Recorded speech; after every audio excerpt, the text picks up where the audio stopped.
Hello everyone, আমি ঋতপা। আমার নতুন একটা মিনি ব্লগে আবার সবাইকে স্বাগত জানাই। আজকে বাড়িতে ছিল লোকনাথ পুজো, সেজন্য এখানে ভোগের রান্নাবান্না হচ্ছে। পায়েস হয়ে গেছে, এদিকে ফল কাটা চলছে, ভাজাগুলোও হবে, আর একটু খিচুড়ি মতনও করা হচ্ছে। ভোগের রান্নাবান্নার পর এবার ঠাকুরকে পুজো দেয়া হচ্ছে। আজকে সমস্ত রান্নাই মামনি করেছে, আর পুজোটাও মামনিই দিচ্ছে, খুব সুন্দর করে গুছিয়ে সাজিয়ে। আমি এদিকে নিচে এসে গোবিন্দভোগ চাল আর মুগ ডাল দিয়ে খিচুড়ি রান্না করছিলাম। এটাই আজকের লাঞ্চ। আমার তো দারুণ লাগে এই খিচুড়িটা। তোমাদের কেমন লাগে কমেন্টস করে জানিও। আর তারপর পুজো হয়ে গেছে, আর আমরা একটু প্রসাদও খেয়ে নিলাম। এরপর লাঞ্চ করে ওপরে এসে আমি একটু ব্যাগ গুছিয়ে নিচ্ছিলাম।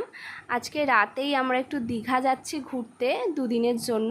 তো সেই জন্যই একটু ব্যাগটা গোছাচ্ছিলাম, লাস্ট মিনিটের গোছগাছ আর কি। আমার জিনিসপত্র তো আগেই গোছানো হয়ে গেছে, শুধু ওরটা বাকি ছিল, সেটাই লাস্টে সেরে নিলাম। আমার ব্যাগ গোছানোও হয়ে গেছে। আর আজকের ভিডিওটাও এখানেই শেষ করলাম। আবার নতুন ভিডিওয় দেখা হবে।